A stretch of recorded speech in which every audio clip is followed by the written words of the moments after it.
Harvick. The Toyotas of Hamlin and Logano, then Burton, Martin, Keselowski, and Menard, the top 10. They just took Tony Stewart in that 14 car, the red car, up on the high side there, kicked him out of line, and he can't find a place to get back down in. Yeah, well, that's the whole problem there.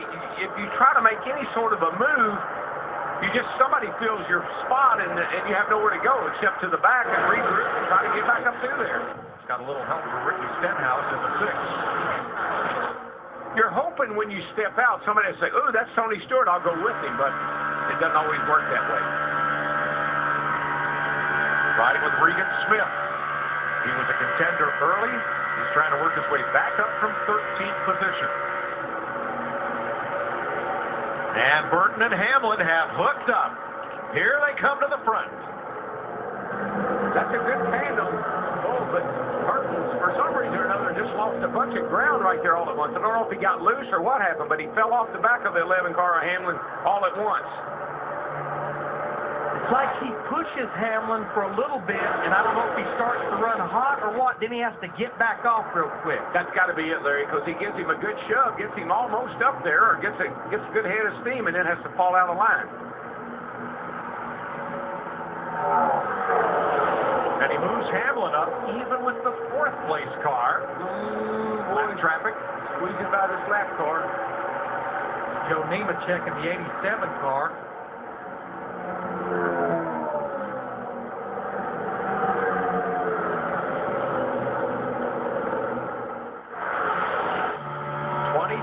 Laps to go. Whew. I'm glad. Making me nervous. Hamlin has worked his way up alongside Kevin Harvick, who is 4th. Just keeps chipping away at it, just little by little. Everybody moving around, trying to get a little clean air to that radiator and keep those engines cool. Well, that's the problem. If you're down there in that bottom line, you've got to get some air to that engine sooner or later. One thing about Hamlin and them on the outside, Hamlin's got pretty much clean air, so his car's not going to get hot. Hamlin remains side by side with Harvick. They're going to catch the lap car of Casey Mears in the 13, the white car. They'll have to go around him. There's Clint Boyer in the 15 as well, just left pit road.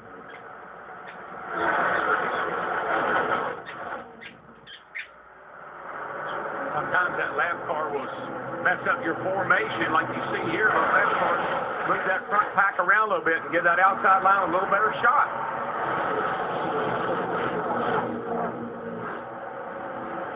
Three wide in the back. Moving. Oh, baby. Moving around the lap car. Everybody hold a pretty wheel here. And then they'll reform. Hamlin could drop in line right there, and he did. He got in front of it.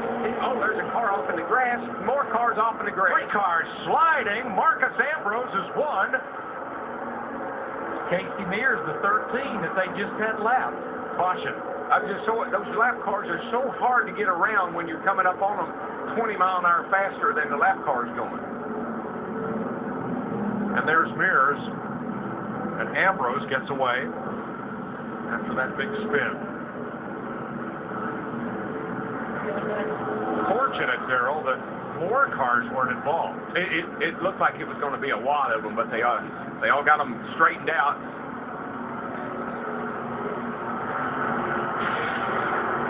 So let's have a look. Here's Casey Mears, and watch the blue car, the 43 of Eric Almirola, as this gets started. This gets real tight heading off in the corner down here. Again, Casey is getting lapped. Stenhouse got into Almirola across the front of Mears and then Ambrose. Well, Almirola just about. I'm telling you. He just barely slid through there after that happened. I think the 9 car, Marcus Ambrose, he's got quite a bit of body damage. I don't know if it's going to be bad enough to take him out of contention or not. Look at Almirola right there. Whoopee. Nice save. Watch this right here, though. Wow. Well, 2 of those cars, the 9 and 43, are teammates at Richard Petty Motorsports, Ambrose and Almirola. But Ricky Stenhouse was trying to move from the outside to the middle, and that hole just wasn't open.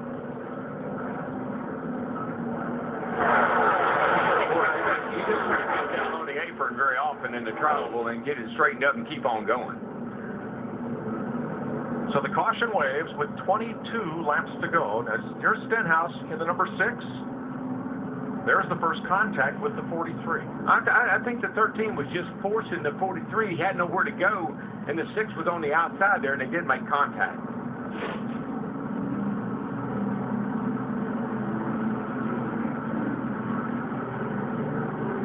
Clint Boyer gets the free pass. Watch Ricky Stenhouse. It is more like the 43 seemed to me like may have gone up a little bit as much as the Stenhouse tried to come down. I think it was just getting tight right there as they went by the slow car of Mears. Darrell, we talked about it earlier in the show, the tri-oval here. It is one of the most treacherous places of this racetrack. Well, you're running the same speed through the tri-oval that you are in the, through the turns. You're running 200 mile an hour through here, and you don't have but 18 degrees of banking. So the car gets really light and gets really loose as you come through here.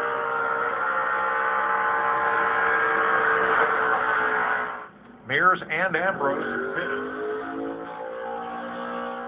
Let's get Michael Waltrip's take on that. It just looked like what we see a lot of times here at Daytona, Darrell. Anytime you're lapping a car, people have to do something different, something that they're not prepared to do. It looked like to me the 43 car of Almirola moved up and clipped that other car and caused that accident. I think Casey Mears was doing everything he should, but you're running 200 miles an hour. You're coming into the tri-oval. It's a tough turn, like you said, Darrell, and he just moved up a little bit too far and caused that accident. Yeah, see, there's some fire under the 9 car here. I'm not sure if that's something's dragging on the front of it, and it's caused a small fire up under the hood of that car. Krista? They're talking to Marcus right now saying watch your gauges, but it was splitter damage, of right front damage that he suffered in that incident there. They're saying just watch it, the splitter dragging a bit right now. Ambrose has been solid all week, but with 21 laps to go, things could be tough for the like of Velocity.